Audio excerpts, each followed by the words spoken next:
Thank you for having me today. The next hour together is going to be of an intellectual journey, and the purpose is to inspire ourselves with new little ideas that we can integrate in our current adventures. And I start with the acknowledgement that you have been pursuing a very strong mission of educating and making a difference. You are exhausted. You've been fighting the system to try to get more money to make things happen. So my intent is to show how some of the things that you're currently doing you can use, and how to reposition them a little bit or add some new dimensions to really give a very modern, edgy dimension to your initiatives, and so that you can be in the spotlight and attract more funding from the state, from the government, or from other sources. We're also going to talk about money. There are new ways to fund things that are fascinating, and it's on the edge. It's cool and worthy to catch today as it's emerging. So with this said, I'd like to take you on a beautiful intellectual exploration of the jobs of the future and what the graduates of 2016 and 2017 are going to see as they graduate. This talk, there is kind of a hidden title, a subtitle to it. It's about relevance. It's, are our students relevant when they come out on the market? A lot of people would say they don't have much knowledge besides what they learn at school, not a lot of experience. But there is a deeper dimension to all this. If they are relevant, they will find a job. And my message today is that relevance is not only about the student. The relevance is about the teacher. Relevance about the faculty member. Because in order to be able to help them, we also have to be relevant. So my question to you is, do you feel relevant today? And how are you ensuring that 6 months from now, a year from now, 5 years from now, you are still so fresh to the market that you inspire your students to be really there and the ones that get hired? So there's a subtitle to the subtitle, which is about, what I'm going to talk about is how do you augment your own professional life? How do you use what you have today and you use new ways to augment what you have with little adds-on so that your impact is much stronger and your life purpose takes on a new dimension. We're going to talk about the power of positioning yourself, positioning your students, teaching your students how to position themselves, the power of self-branding, which is so important to teach students. When you look at what appears on the internet under their names, you can be horrified, and it's just because they have not been taught how to use the internet smartly so that they are branded correctly. And that lesson about self-branding is one that also we need to fully embrace so that the world recognizes, the world can see, what remarkable individuals each one of us is, through the eyes of the internet. And finally, we'll talk about the power of micro-motions, and that's a technique I use in my own professional life that is quite powerful to achieve what you want to do. So let's start it a bit more classically, to help students find the jobs, to understand where the jobs of the future are so that they are ready for it. It's a matter of alignment. It's essentially aligning, their experience, their knowledge, their contacts to, the destination, the opportunity where they want to go. And that applies to us also. This is how we achieve our own professional mission. And I use a tool to describe that concept. I call it an S-curve, and I inspire myself from accounting teachings, which is supply and demand, but I just applied it to the job market and to technology evolution. And to get you into the concept, I'm just going to ask you how many of you have an iPad today? iPad. Okay, so you are early adopters. How many of you have a laptop? A majority of you. So this is what I call the flat part of the S-curve. You're part of the mass group that has something that probably most everyone has. And how many of you have decided that the typewriter is the only way to go? No one, okay. There's still a few. Once in a while I have an audience member who say, I'm a typewriter kind of person. And some of it is just pure resistance. I refuse to engage in this technology madness. Some of it is nostalgic. I have been using a typewriter for 40 years. Why should I change? But if you look at where the college education is today, it's being taught to use the flat part of the curve. Our students learn knowledge that is common among all students, which means that when they come out on the market, they don't look very special. They have learned like what everyone else has learned. When truly to stand out on the market, they need to be at the beginning of the S-curve, where they have something that is a little bit different, something edgy, an exposure that makes them stand out. And where I position my own life, my own professional life, as well as my volunteer life, is right there at the beginning of an S-curve. This is where I spy on the future. This is why I get to control my own destiny. The interesting thing about the S-curve is that you provide a unique value right there when you have a little bit of knowledge here. And people who get engaged in this space here tend to do professionally quite well. So because there are not that many individuals, so you could think there are not that many students who know about this very edgy topic, they might be offered a starting salary that is a little bit higher than another student who is going into a position that is right here. The length of this S-curve is frightening. It's 5 years or less. So what happens is that even if you engage with a company or you start teaching something that is very relevant, unless you update your content continuously, within 5 years, you are obsolete. And this is what is happening in the industry, and this is why we have some of the layoffs, is that under cost pressure of the employers, someone who has not gone back to school for a certificate or someone who has not shown interest to a new trend or something that arrives, within 5 years, they became obsolete. And when you're obsolete compared to someone who, said, dear employer, do you know about this that could really help your business, the people up there are invited to leave the companies. At the top of, so I'm going to use a different analogy, but still talking about S-curves. If you flip the S-curve and think about the analogy of the waterfall, where the beginning of the S-curve is the top of the waterfall, once you are with the flow of the waterfall, that industry segments moves really fast, which means that the only job you need to do, you need to encourage your students to do, is to wiggle their way to the beginning of an S-curve. And then that industry segment will pull them with it. It'll be a beautiful ride, very interesting, and they won't have to do too much effort there. Because what's happening up there at the beginning of the waterfall, there are only a few individuals who know the topic, which means that the employer will be willing to offer extra training, will be willing to offer them more breathing room, to try to experiment. And therefore, they will be the first pioneer in this segment, and they will ride it beautifully all the way down.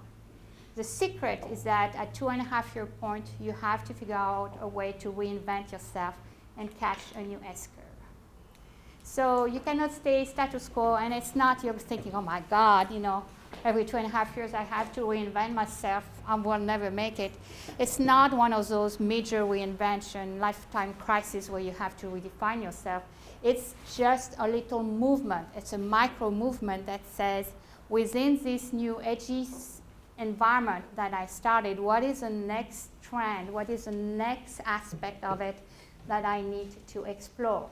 And I can share with my employer, I can share with my student so that I stay relevant. Sometimes students tell me, what if I pick the wrong S-curve? And I tell them, don't worry about it, because once you develop this eye to see what is coming up, and I'm going to share quite a few with you today, and those you can share them with your students. Now, if you start writing one, you say, well, it's not very, no. There's an infinite amount of S-curves out there that can be pursued. So there's no wrong choice. Start one, see if you like it. If not, there is one right next to it that you can write. Before I show you more S-curves, I want to use one more analogy, and this represents the job market. The job market is like a big tornado. The individuals in the eye of the tornado are very obnoxious. They are the people who have no idea there is a job market crisis. And they turn to you and they say, you still don't have a job, what's going on? They are the ones right at the knee of an S-curve. They are kind of sheltered a little bit. They think life is beautiful, professionally this is amazing, and have zero sensitivity to what's going on. The majority of the individuals are in the mid part of the S-curve, which is one where the language is like, I just survived the last day layoff. I don't understand why I got to stay a little bit longer. And they do feel the pressure there.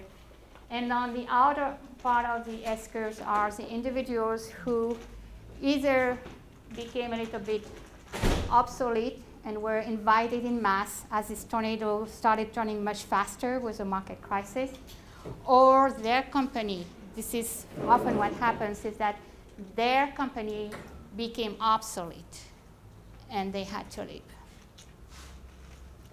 So in terms of encouraging your students to stand out from their peers, you want to invite them to learn a little bit about an S-curve topic, demonstrated through the internet that they have a little bit of an understanding, and then they will be invited to join that S-curve. I'm going to talk about self-branding in about 5 minutes, and I'm going to share certain techniques with you that you can share with your students to allow them to catch one of those S-curves.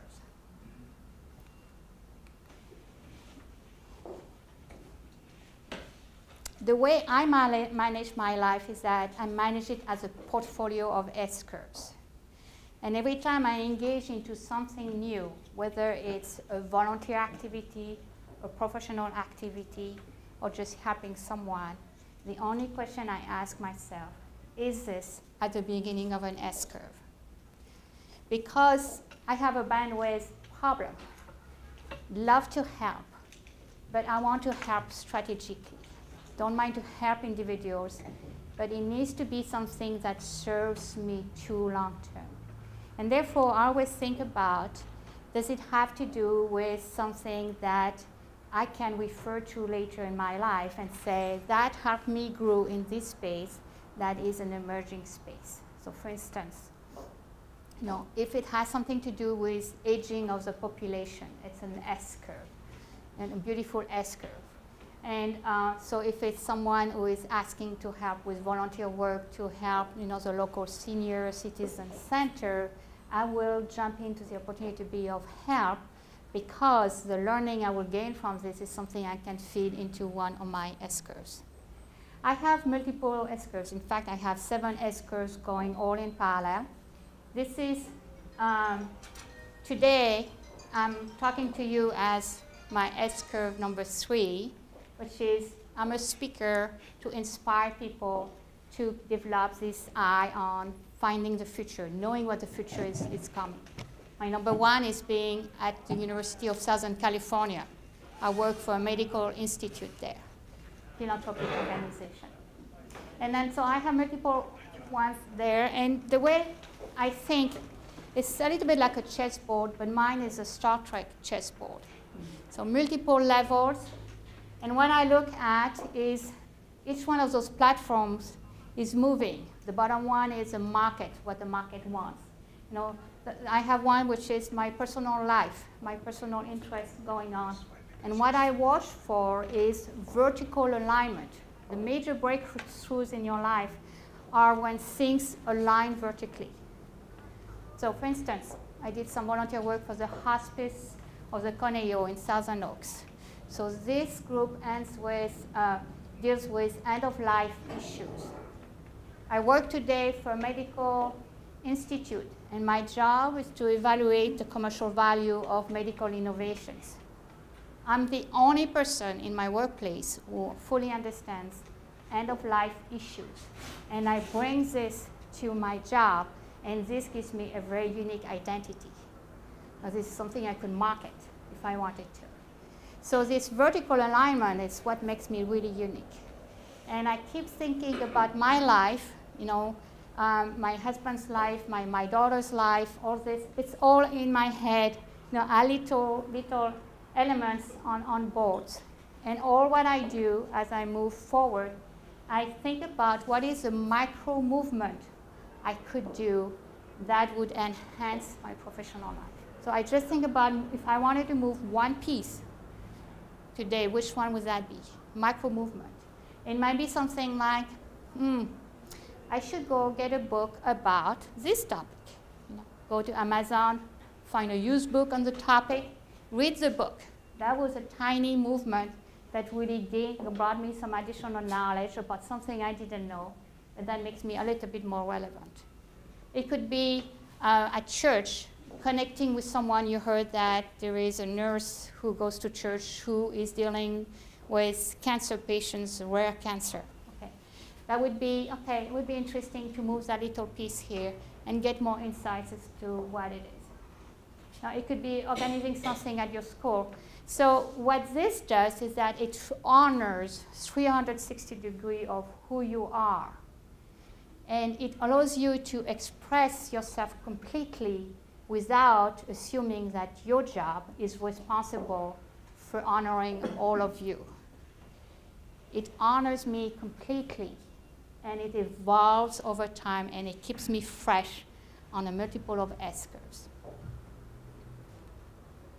So the unique opportunities for your students as well as for you are found at the intersection of S-curves. Cyber branding is also so instrumental of where we are today. And this is something I hope you will teach your students or you will use for yourself. Because if you don't control it, you will be very surprised on how you're portrayed on the internet, and it's truly unfair of who you are or who your students are. It's not because they have a goofy Facebook photo on the internet that they should be labeled as a party animal going forward when they are, you know, about to look for a job. What happens with self-branding is that if you put enough information on the internet, it will push everything to page 2, and most people look only at page 1. I think it's like 99%, maybe it's in the 90% look only at page 1 when they do a Google search. So the game is to say, let's go and put enough good information about myself, or ask my students to put good information about themselves, so that page 1 is beautiful. The way to self-brand involves truly telling who you are. And even a student who is 15, 16, or a college student, they have knowledge. They have knowledge that is valuable to someone else in the world. You know, a kid who is 15 in the United States could teach something to someone who is in Africa, someone who maybe wants to go to college in the United States, or a kid who figured out the Rubik's Cube, you know, could be teaching it to someone else in the world. There is a way, there is always knowledge that can be taught to someone else, and this is an opportunity to feature yourself on the internet. As professionals here, I really believe that you need to have a platform that shows your expertise. You are all analysts in your space. You all have an opinion about something that is modern and relevant, and it needs to be out there.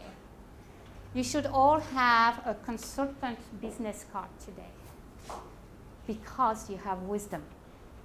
You should all be consultant today, even if it's on a volunteer basis at first where you share your opinion, but you are a consultant at heart. And that consultant opportunity should be on your website. I also believe that you should all be authors. The way the internet is going, like Amazon.com, you can publish your book, an electronic book, for free. I don't know if you know that.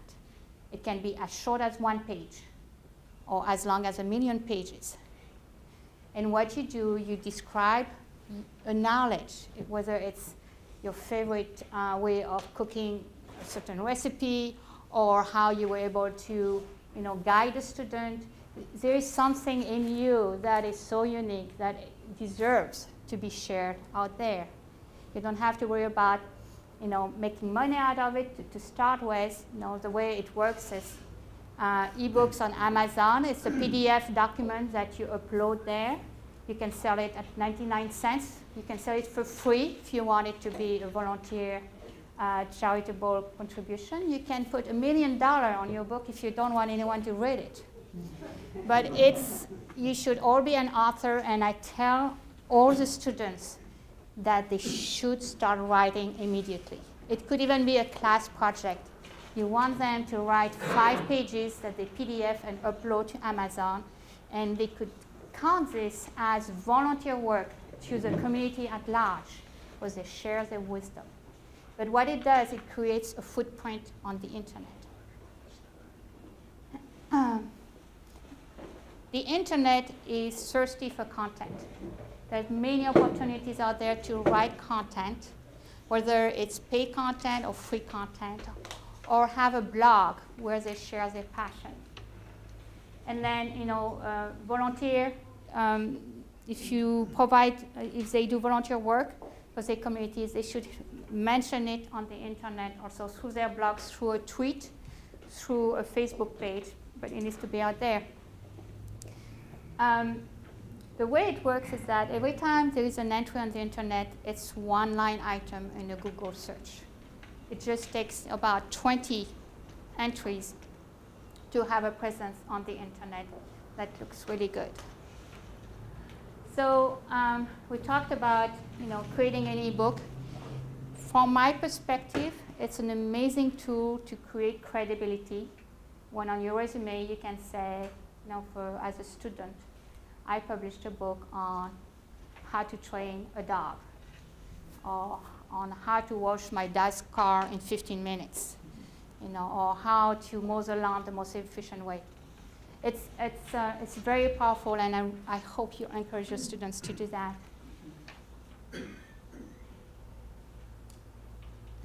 Social tools, social media tools have to really be cleaned up for each individual. I tell students they need to have a LinkedIn account, even if they are not professionals. And you as professionals, you need to have a LinkedIn account. You can make it very efficient when they are all connected together. You enter one tweet and it pops up on all your social media platforms through using the RSS feeds. There is also press releases. I use that once in a while. It's pr.com. It's free. Every time you do something neat or your student does something neat, go and write a little press release about the beauty of what happened there, and that creates one more line.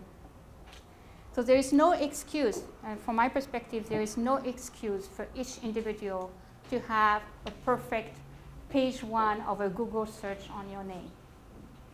And that needs to be controlled. And students should learn that. It's not being taught today. And if you could share that with them, that would be awesome. So, if I do a search on myself, a recent search on me, I do this once in a while. So it's not a vanity trip. It's just that I don't want my brain to be messed up with another Natalie Gossett that is doing something goofy out there. So here it's like, okay, I pretty much own all first lines. If there were to be something here, I would just go and do a little bit of presence. I would write something about something I did, and then it would push whoever is there at the bottom, page 2, and then I'm cool. Is that because you have a somewhat unusual first name, though? Is that what you get from investing your name? There are in France several Nathalie Gosset. There are several Nathalie Gosset in Canada, and they do once in a while pop up, and I just push them down. You know, but you're right. You know, it's less common than John Smith, who's here. But so you know, you're right. It does help. But there are other Nathalie Gosset, and you know, they're probably wondering why they never show up in page 1. They don't realize that I'm very strategic about that. And then you know, when I tie my expertise, one of my expertise is here. You know, S-curves and jobs of the future here. Okay, so I used to own the first 4, and something popped up and went in position 2, and I'm really annoyed about that. And we're going to fix that soon. But this is how you control your brand. This is truly how you honor who you are, and you don't let something else sneak in there. Okay, so let's talk about S-curves. I'm going to get you right in there. So is this woman real or not?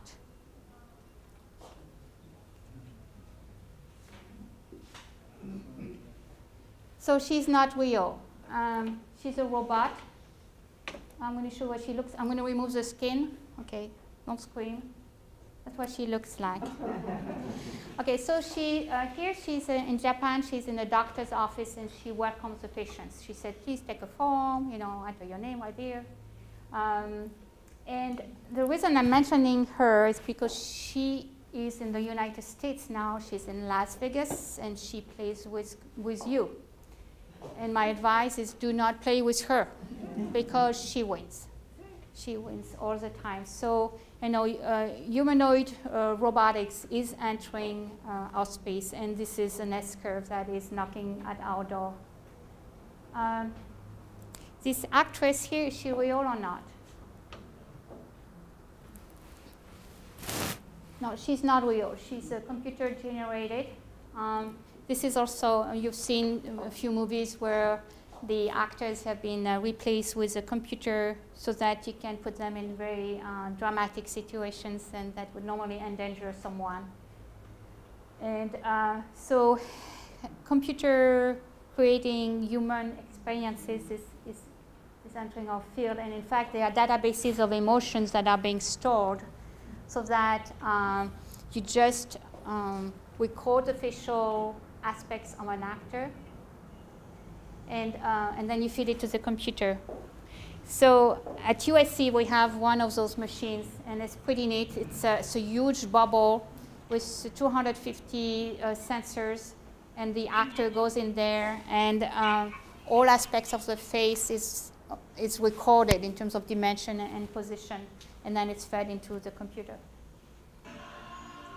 Okay, so here, the audience is real, the musicians are real, but the singer is a holographic singer. And you're going to listen to the voice.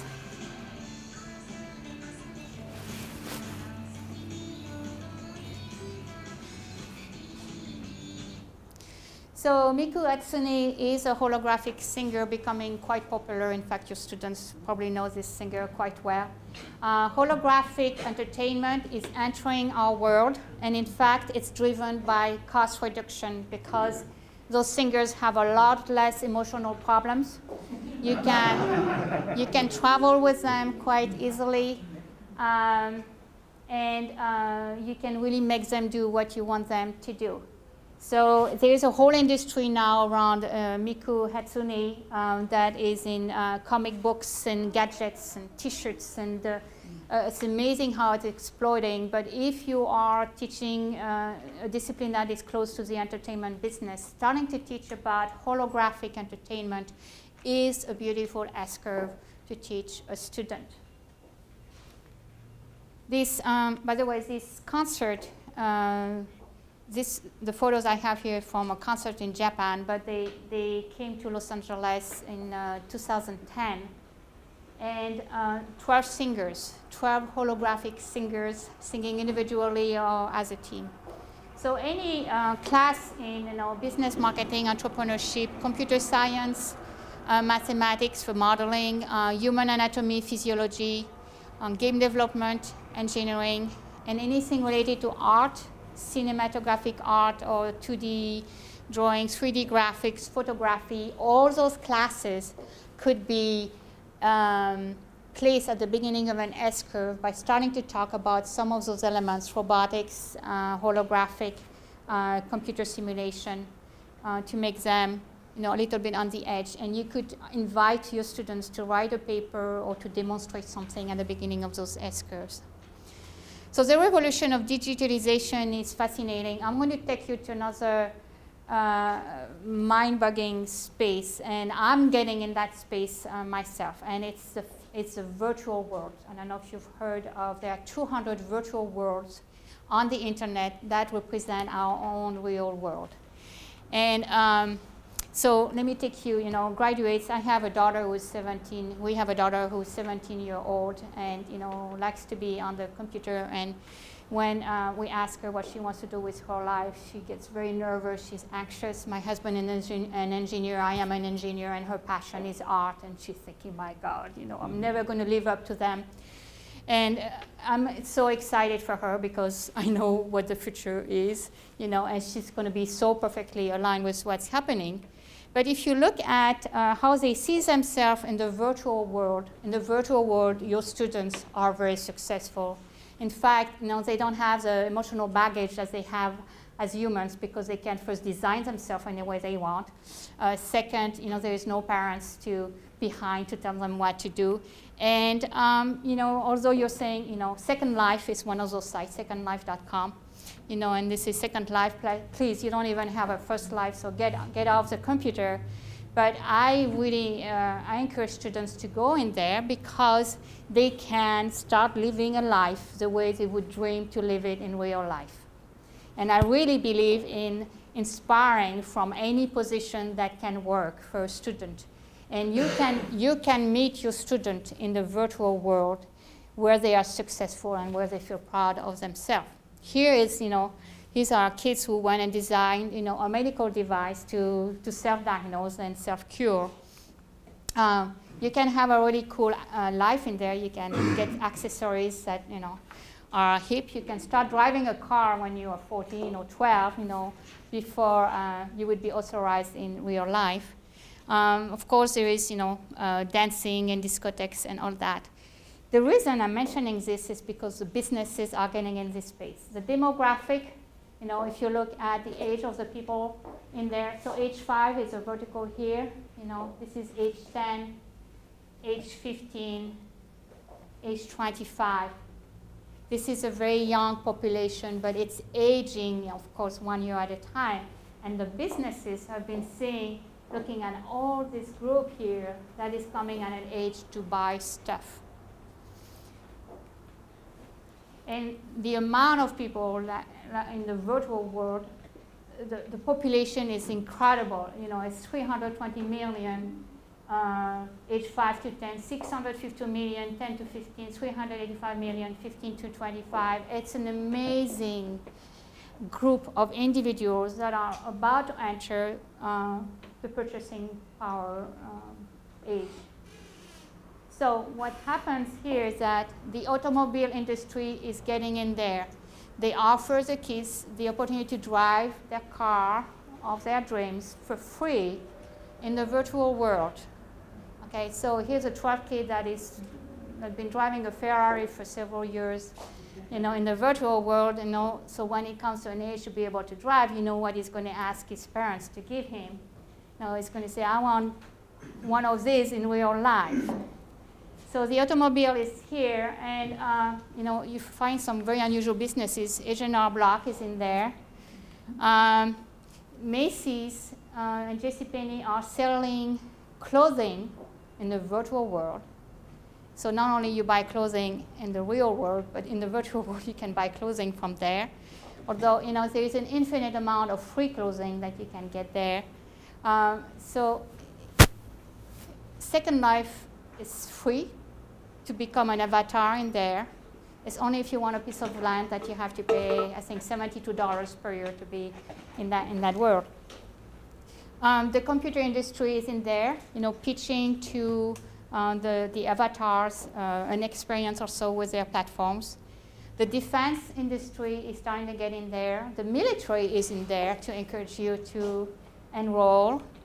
IBM has completely recreated their headquarters in there. You can visit IBM as an avatar. On the right is the welcome desk, on the left is this. And you can join their sales center and their conference center. And in those conferences, you have real discussions going on. So it used to be more a kid-oriented environment, but now suppliers who created their own avatar version are meeting with the IBMers, potential purchasers of their services.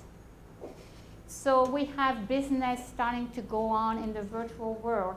And there is money being traded in there. It's called the Linden dollar. I think it's, a dollar is 10 cents. A Linden dollar is 10 cents to real world. But there is money starting to be exchanged in this space.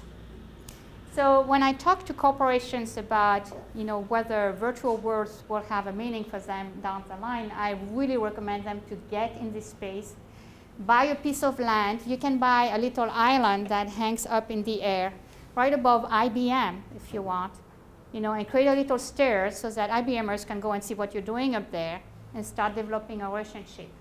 There's no boundaries anymore of distance. You can be physically present exactly where you want to be, next to your customers, and start an avatar kind of relationship with people who can benefit your own business. So where I work at USC in my institute, we're going to create an institute in this virtual world so that we can approach avatar inventors, we can approach avatars philanthropists, we can teach what it is to develop a good invention, to teach about the medical field, encourage students to pursue their a medical path if necessary. So it's a beautiful example for schools because you can teach what you're currently teaching by encouraging them to create an avatar in this world, and have them experience that world from within. There's a complete earth there. Every part of the earth exists. So if you're teaching geography, if you're teaching traveling, if you're teaching something to do with Africa, you can have them travel to Africa and have a virtual experience in that perfect duplicated part of the earth in this world. So, when I went and sat in one of those IBM meetings, I was surrounded with some really weird-looking people because you can design yourself anywhere you are. But it's it's very friendly. I didn't feel awkward. It was good. So virtual world is becoming one you can make real money. People are selling arts, are selling videos.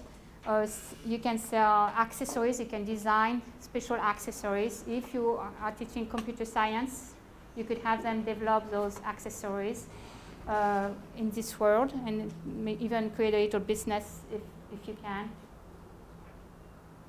This is OpenSIM is the platform being used in this space. And if you look at, this is all the businesses that are in there. And we're starting to have the yellow dots are large firms going on into this space. The blue dots are schools who are getting involved in this space.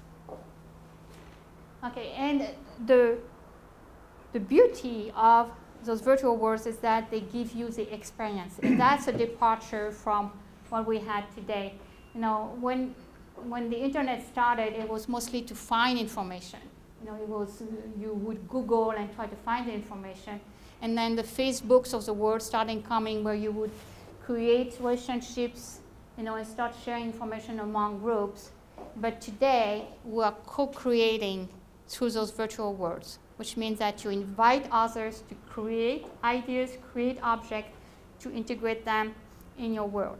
Therefore, the automobile industry is inviting young to try to drive their cars and come out with new accessories that they think would be cool in the car to fulfill their needs. We're moving to a co-creation community. And co-creation and education go so well together. If you can create avatars in your class, in this space, you can invite your students to co-create with businesses, which means that they can establish relationships with companies that open the door to internships later in that same space. Plus, it looks really good on a resume. This is my avatar. I'm called Sight on the Future in there. This is my most conservative outfit. I have others that I will never share with anyone. Moving on, transmedia is a new S-curve term, and what this is the combination of the experience when you're watching television, where you use your iPad or phone to have an added experience with what you're watching on TV. And where this industry is going is that they want you to start contributing to what may happen on the screen. There are some beginnings where they ask you to choose the ending of an episode. You want episode 1, 2, or 3, the ending, Eventually, where we're going is that we'll be able to change the ending on the fly. Where for me it would be, it looks like he's going to die. I don't want him to die, And I would get on my iPad and say, no death in this version, Do something, change the ending. This movie is about smart surfaces, another beautiful S-curve. And it talks about how you enhance the environment by using the surfaces you have in the home or in your business to fulfill a certain function.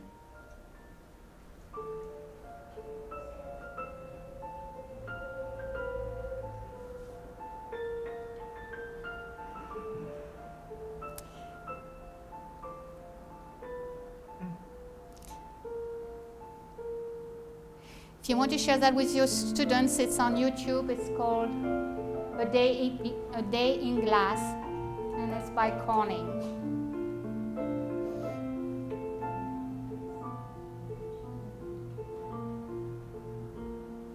What's it called? A Day in Glass. In glass.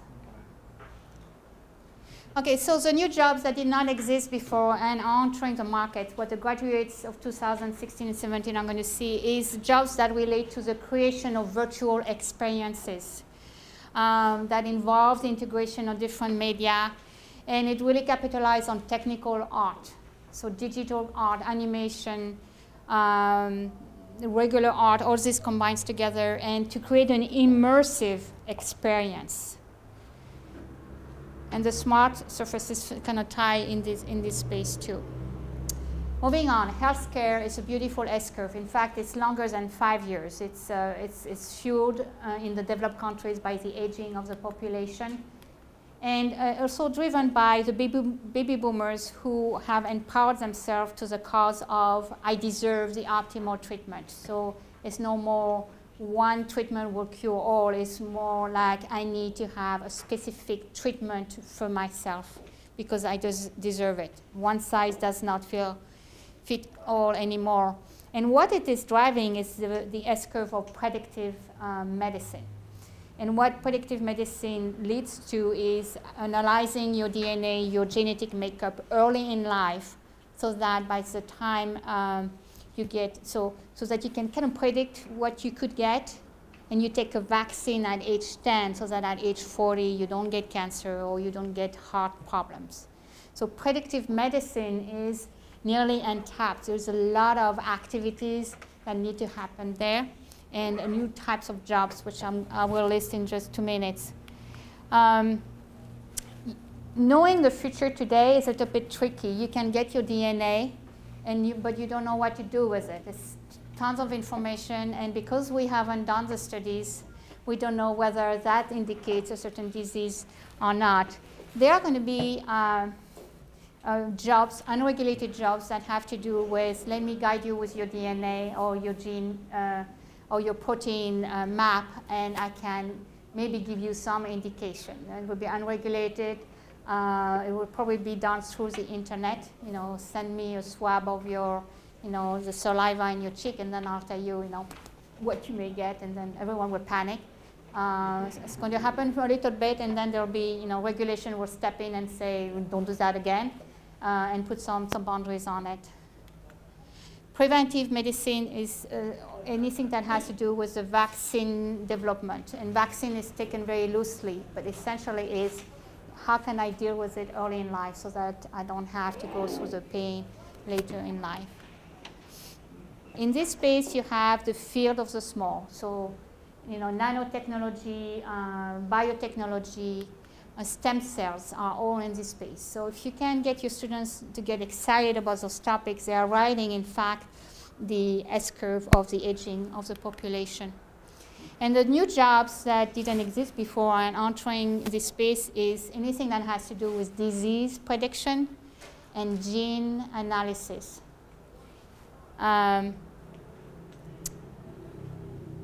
You have some goofy jobs that will come through the internet. That will be, if you want to marry someone, give me your DNA and the DNA of your future companion, and I'll tell you whether your kids will have the right DNA profile. Very scary stuff. But it's an opportunity to develop policies and guidelines to contain this world. So, so anyone who has a legal orientation in your class, you could get them excited about those fields so that they get familiar with some of the issues, and by the time they get on the market, they could say, I've read a lot about, the potential issues with sharing DNA information and combining this with someone else's DNA. They'll also be on the internet. Probably someone will say, give me a blood sample from your parents and your grandparents, and then I'll explain to you why you are the way you are. It will be, finally, I can blame someone for who I am. And those will be unregulated until someone steps in and guide a little bit what's happening. Immunology and vaccine expertise is a beautiful S-curve. On the computer side, DNA information is so rich on information, it requires large databases. And a kid who gets familiar with this space and wants to get into the computer science industry would really stand out from the others who are entering the market. The flattening of the world it's a term you've heard. This is where the jobs have gone to India or China. But there are some aspects of it that are S-curves for us in the United States. So the jobs went over there because we trained first or second generation students from India or China, in the art of what we do in the United States or in Europe. And they have gone back to their home country with an amazing eagerness to be the first generation, to come out from the life conditions where they were. They're very affordable.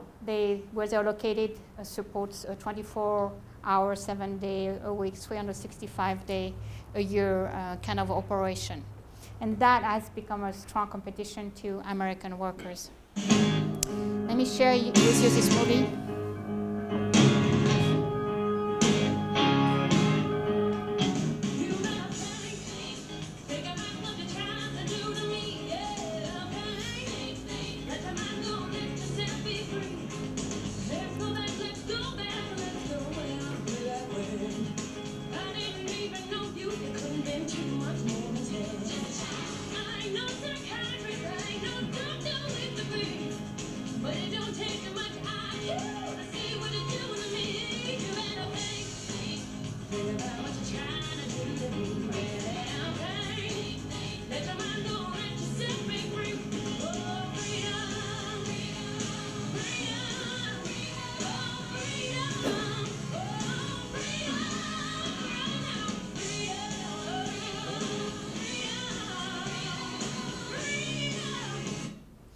Okay, so it's a long video. You can find it on YouTube. It's called Shift Happens.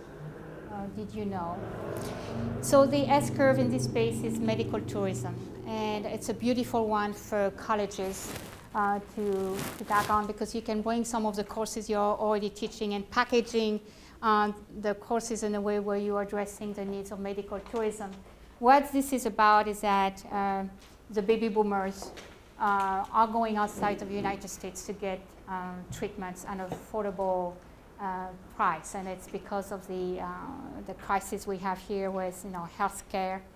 And we formed doctors in India. In fact, there is a beautiful hospital over there, which started 20 years ago when pharmaceuticals brought their drugs to India to have them tested. Because the Indian population, it was like 1 billion population, 50% sick, had never taken medication before, and they were perfect candidate to test new drugs.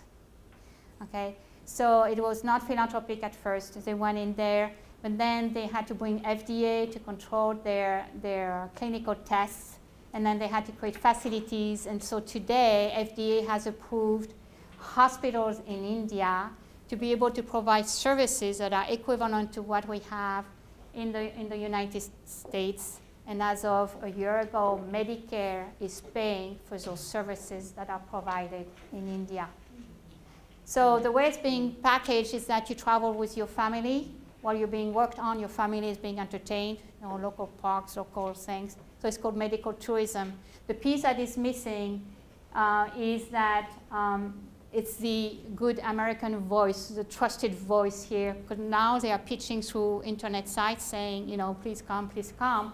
You need to have someone here who could say, here's the statistics about surgeries and the results. If you need a hip replacement, here are the ones with the higher scores. And so that function of providing the touristic package and the guidance with which hospitals are recommended is missing, and it needs to be developed in the United States. So we have nurses who are, you know, tired of being nurse here, who are interested in taking some kind of certificate at a community college so that they could be ready to provide this service here. The piece also missing is in India, once you land, it's a nightmare to get to the hospital just because transportation over there is very different from what we experience here. So there's a need to establish a partner in India who can pick up the family at the airport, you know, and ensure that the family gets to the hospital safe. This is what a hospital room looks like in India, in those 5-star hotels. And the cost is about 10% of what you would experience in the United States. It's much lower. Okay. This is one of my favorite eschers. It has to do with the brain. So this gentleman is putting a helmet here called Emotiv that picks up the energy out of the brain. And that intent, the energy when he wants to move something on the screen, is conveyed to the computer, and the computer will move an object on the screen. So essentially, it's as if the computer was reading your thoughts and acting on it. This has application on the medical side. I want to show you this quick clip. Once in a while, we run across a science story that's hard to believe until you see it. That's how we felt about this story when we first saw human beings operating computers, writing emails, and driving wheelchairs with nothing but their thoughts.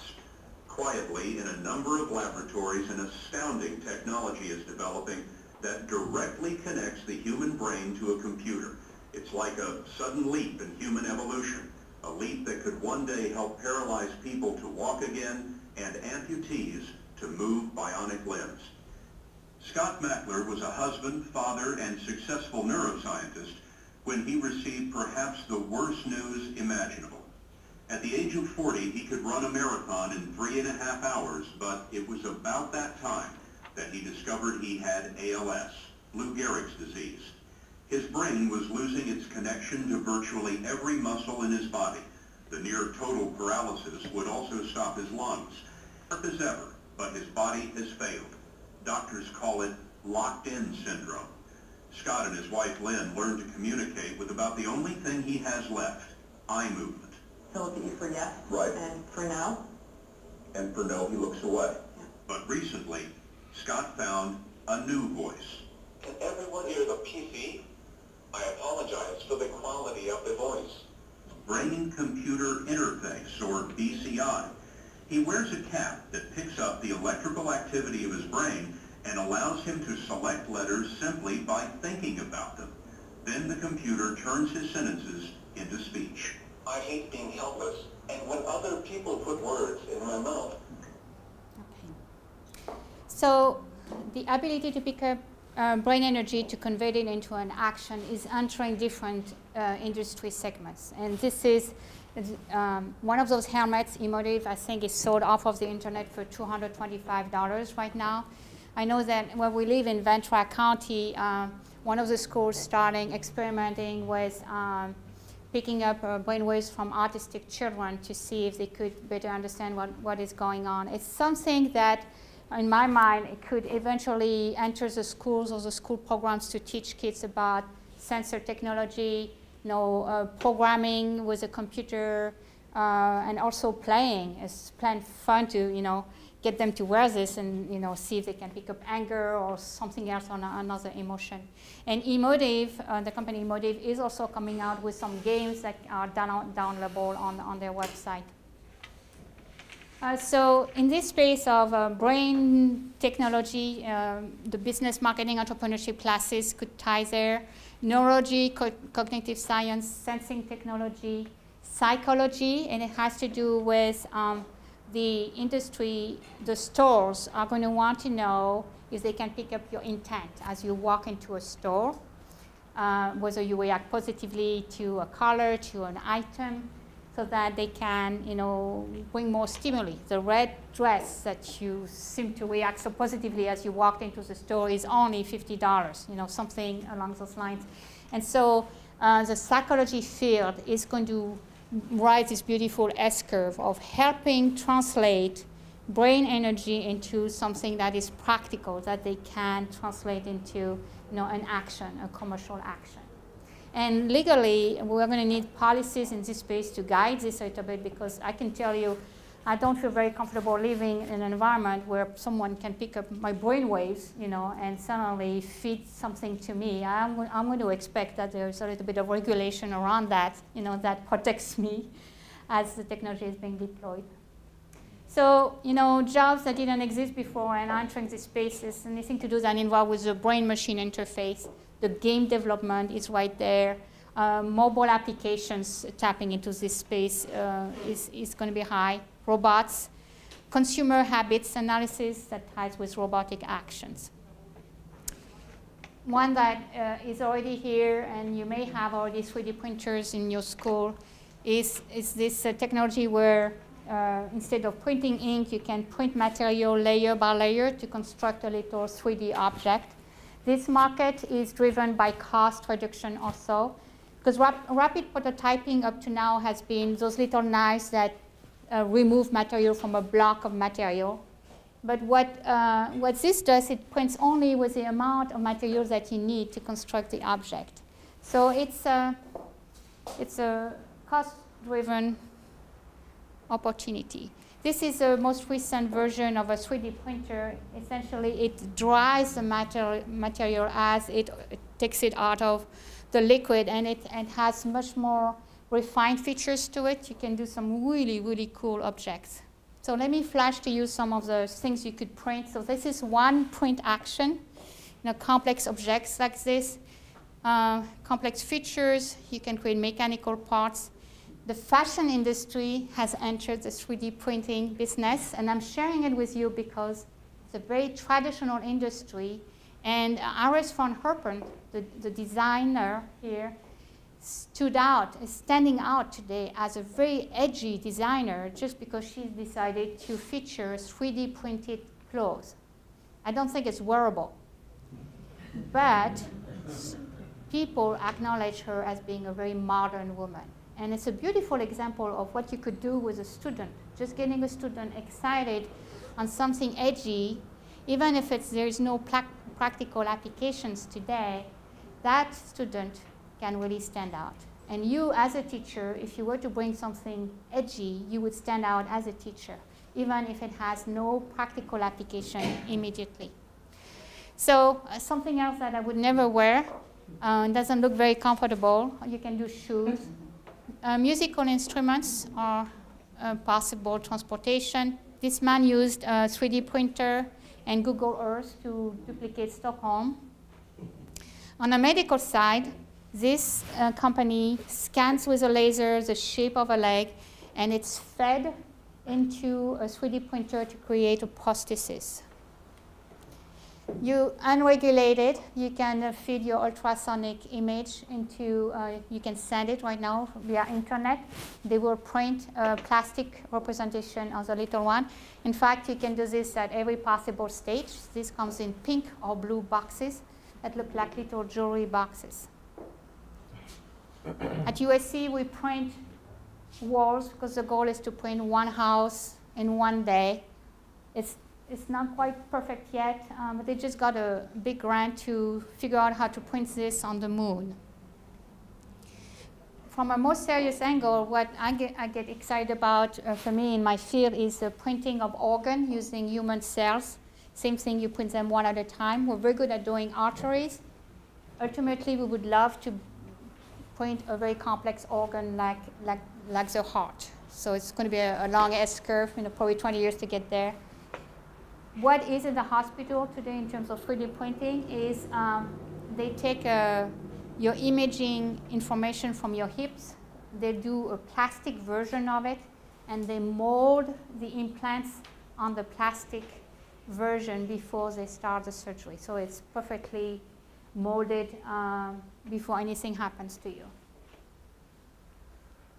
And if you monitor the TED.com website, this gentleman printed a kidney, 3D printed a kidney on stage. He started the printer 3 hours before he had his 15-minute talk. Anthony Atala, very inspiring story. So in this space of 3D printing, students or individuals who focus on replication, the skill of replicating an object, and the material associated with 3D printers, those are beautiful S-curve going on right now. Fluid deposition is an art by itself and could be taught. Could be a certificate about this. So I want to, this is the last S-curve I'm going to show to you before we wrap up. It's the one of financing, and it's the one of crowdsourcing. I don't know if you heard about crowdsourcing. It's perfect for educational programs. Crowdsourcing is appealing to the people, with a big P, to the people to donate toward your cause or your program or your initiative. And it's taking off really fast. The first website that's starting doing this is called Kickstarter.com. There are 200 sites like this today that invite people to donate in small amounts, $5, $10, up to $1,000. Or maybe sometimes more, but it's because it's projected to the world. The mass of people who donate in small amount, you reach very high level of donations to support your program. And often it starts with, you put a short video, 1 minute, 2 minutes, about what you're trying to do. It needs to be emotional, and then you invite people to donate. So those sites take usually between 5 and 10% out of what is being donated to you. For educational programs, the donation system works best. 40% of the Kickstarter initiatives are pure donation, but you could also reward people who are donating with gadgets. So it could be, the T-shirt, it could be virtual gifts, it could be, if you donate $100, you will receive a recording of our president from the university. It could be something that may be meaningful to the recipient. It could be like Mike Tyson is doing one right now with When You Wish, and people get a recorded thank you from him for $100. And if they give $1,000, he will make a phone call for the first five that donated $1,000. So it's examples of what I call non-monetary items that can be used to reward individuals. In Europe, not in the US, there's also an equity-based crowdfunding approach where people get a little piece of the company if they were to donate some money. But it's not, although it has been approved in the United States, the laws are not in place yet to deal with this, and therefore we cannot do it in the United States. So I want to show you examples to inspire you. This is in the art department. So this is a parody art project commenting on the ancient origins of modern Japanese game culture. Okay? they raised $313,000. Okay, and crowdfunding campaigns, the goal is often obtained in 10 days or less. It's really fast. So it's worth putting a short video together. It doesn't have to be a sophisticated video. It could be a non-professional video. And then you put it out there and you use social tools to encourage people to go and donate. Okay, so this one is a flipbook kit. The order of the stick reprint drive, Sharper's reprint, the auto print order of the stick, you know, they raised $1.2 million to do that. On the dance, ballet, you know, the film industry are using these to raise funds. Technology also, those guys raised $10 million, you know, to create this e-paper watch for iPhone and Android. Okay, so I could see your students coming out with an idea, a class project that you want to see funded, and putting it out there to encourage people to donate to your cause. It's much faster than trying to apply for a grant. I can tell you this. And my institute, we are launching a whole crowdfunding plan. We're going to do 5 crowdfunding projects, and those are medically oriented, you know, to invite people to donate to our institute to support that. This is going to be part of our funding strategy forever now. This is it. You know, we don't want to miss on that. So it taps everywhere in the world. Everyone sees in the world what you're trying to do and allows them to contribute. So this is a launch to completion for raising money. This is how long it takes. See, it's 4 to 8 days on the average. And the amount of money that was raised last year was $2 billion worldwide. The money is there. People want to donate. And in fact, this is a little bit of a rebellion against the banks and against the venture firms. This is, people say, that's it. You know, you don't want to give me the money. We are in a coming crisis. We need the help. We're going to find another way. And this is the people rebelling against the institutions and making it happen. So I want to circle back to our mission before we wrap up. The jobs opportunities are found at the convergence of the S-curves. If you do this and you integrate it in your life as well as your student lives, what you do, you empower yourself, you augment your professional power and your impact. Consider managing your life with multiple S-curves going on, professional, volunteer, family-oriented, so that you can truly express 360 degrees of who you are. Control your cyber brand, and I showed you how to do that. It's not very difficult. You know, within a month, you can own your page 1 of Google. And consider setting the stage for your students to co-create in those virtual worlds, to start establishing the relationships that may serve them well, but also to create a kind of a very edgy image to themselves. I really believe in this quote, which is, we need to have a purpose-driven life, a life invested in something that will outlast it. This is what a purpose-driven life is about. That's from Rick Warren. And I hope that if you integrate some of those S-curves, it will really allow you to augment the amazing initiatives you're already doing today and give you a little bit of oomph power, you know, in taking them to the end. Thank you.